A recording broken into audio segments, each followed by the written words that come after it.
Salvian has been traveling in Gaul for 2 years. He visited with Aetius, his offices, the Alans and the Huns almost every corner of the country. He now arrives at Toulouse, the capital of the Visigoths. It is a medium-sized city of Gaul with 15,000 inhabitants, well fortified and transformed into a military Goth camp. The majority of the Goths wore fur garments. Their hair was carefully coated with butter. The next morning the Roman go to the royal palace at the ordinary hour of the reception of the ambassadors and important envoys. The door of the throne room is guarded by warriors of great size. Clad in skins, Salvian does not wait long. King Theodoric receives him surrounded by a large number of officers. Unlike Sangiban, he is shaved and looks serious. Theodoric, after listening to Salvianus, said, "We highly esteem Regent Galla Placidia, our former queen. We will help you in your mission." Then he invites the officer to lunch with him the next day. The royal breakfast does not differ much from that of a rich city dweller. The table is covered with a red tablecloth. The dishes are simple, varied and well prepared. Theodoric drinks little, does not pronounce many toasts, but proves to be an amateur of serious conversations during the meal. Aetius is a great friend of the Huns and it is dangerous for the empire. The Huns have subdued the Ostrogoths whose kings have become the fervent servants of the Khans Oros and Attila. But there are Goths in love with freedom who take refuge with us. So we have a lot of interesting information. We have our men in the entourage of the Ostrogoth King Valamir, close to Attila. Thus I know that during the civil war Aetius behaved as the future commander-in-chief of the Roman armies. He was sworn to replace the Roman cavalry by Hun mercenaries in the event of the victory of his friend Jean. It is not excluded that he will soon try to take the power of the Roman Empire of the West with the help of the Huns.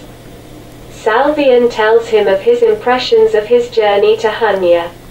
Theodoric listens with interest to his account of Attila's analysis of the international situation and his ideas of Pax Hunna Romana, and then he says, "These are ideas in the air, but they are difficult to achieve. King Athaulphe wanted, after our victories in Italy and the capture of Rome, to replace the Romans by the Visigoths as a dominant nation in the empire.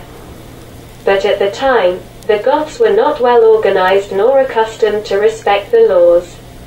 Since the situation has changed a lot and now it is rapidly improving. We would like to expand our control zone in order to contribute to the maintenance of the legal order in a wider territory." He smiled at the Roman officer. "But we have no desire to take care of the protection of the troubled frontier on the Rhine, and we do not aspire to the Pax Gotica-Romana, dreamed by Athaulphe and Galla Placidia. It would take too much effort. We will only think about it if the situation becomes critical and we see no other outcome. Unfortunately, the empire is going very badly. Today the Vandals say they are invited to Africa by Count Bonifacius, insurgent against Galla Placidia. This information saddens Salvian. Theodoric remarks, "We will defend the regent. Our army will be at his disposal and will wait for his orders. In fact, I have the status of vice-emperor and head the territories given under my authority by the treaty with Ravenna. The Roman civil servants continue to ensure civil power, but we still had complicated relations with the authorities of Gaul." Plunged into his sad thoughts, Salvian listens, distracted. The Visigoth king who explains to him the existing problems. But he understood that the king, for the maintenance of the armed forces and other pretexts, wished to leave almost all the taxes in his treasury, and to enlarge the territory under his authority. Lunch ends and Theodoric invites Salvian to participate in board games. The king is transformed. He throws the dice at random, moves the pawns, jokes with everyone as with his comrades. His opponents resisted him as long as possible and then skillfully defeated them. Salvian is also defeated by the king because he has never been strong at board games. After him, it is a Roman senator of Bordeaux who begins to play with the king. Very jovial. He jokes a lot and discusses with Theodoric something in Goth. Then he surrenders and the king, very pleased, signs a document stretched by the smiling senator. Salvian remembers the accounts of the offices of Aetius, that in Aquitaine a part of the Gallo-Roman nobility succeeded in corrupting the Visigoths and creating a tax haven. On leaving the palace, Salvian sees Goths and Romans awaiting the royal reception in the afternoon in front of the door barred by the soldiers of the guard, blue eyes and blonde hair. Resembling the Greek gods but clad in skins. A few days later, Salvian participates in the royal hunt. He sees that the Goth ark cannot be compared with the Hun ark, although the Goths came from the Black Sea steppes. The Goth king did not even carry his bow. Only after seeing an animal, he held out his hand and received the bow of his valet. His bow was relaxed, which in the eyes of Salvian showed the weakness of the bow. The Roman remembers the words of Wanges, the Hun bow is much stronger than the Western bows. And above all its string is always stretched in place, unlike, for example, Gothic or Gaulish bows. The rope of which is not placed and tense than before the battle for a bow does not lose its performances, and Orestes' statement. All the attempts of the Roman engineers and craftsmen to reproduce the Hun bow have failed. Theodoric puts a foot on the bow and puts his rope in place and holds it. His servant gives him an arrow. The king proves to be a good shooter. Why did the Goths who lived long beside the Huns did not borrow the secrets of making composite archers, more powerful and pulling farther? This question begins to torment Salvian's mind and he discusses it with Christian, an officer of the royal guard and one of the best Goth shooters. The officer begins to explain to him in good Latin almost without accent, "I thought so too. The Goths are always proud and haughty." Salvian interrupts, "You speak Latin like a Roman." Flattered.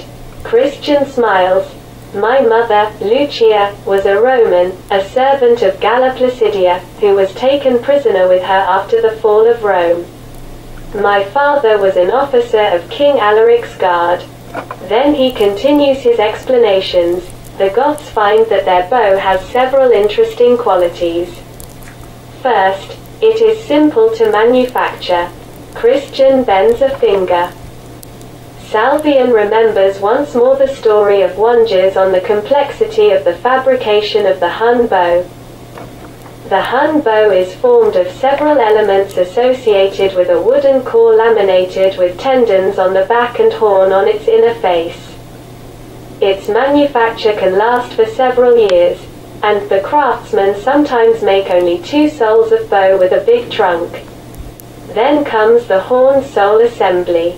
The tendon used is cut, dried and separated into fine fibers. These are then immersed in the heated glue and then deposited on the back of the ark in successive layers. Then comes the drying phase. From 6 months to 6 years, during which the tendon shrinks and gives shape to a double curvature to the bow. The Goth officer bends a second finger, for composite arches.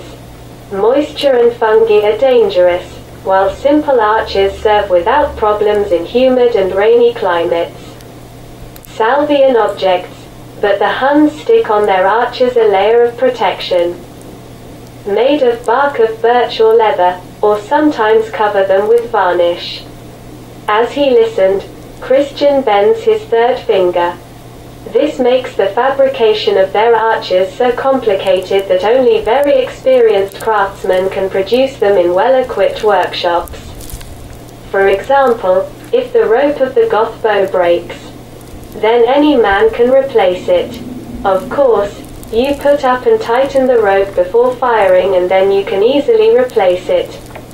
While the Huns can hardly replace the rope of a composite arch. It is very difficult without special tools.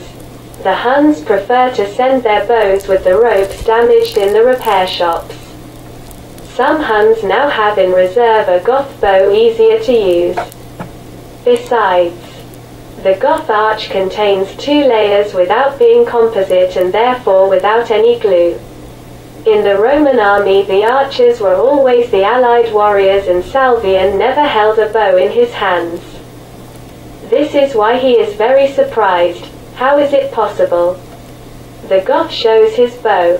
Look, it is made with yew and contains a very hard layer and a less hard layer. Salvian exclaimed. Very interesting. It is true that absolute superiority rarely exists. Christian notes, the Romans rarely think as you and look everywhere for the signs of their superiority. They are genuinely amazed that other peoples do not all imitate their customs and sometimes even hate them. I cannot deny the performance of Hun arc. Even our great arcs of infantry are not comparable.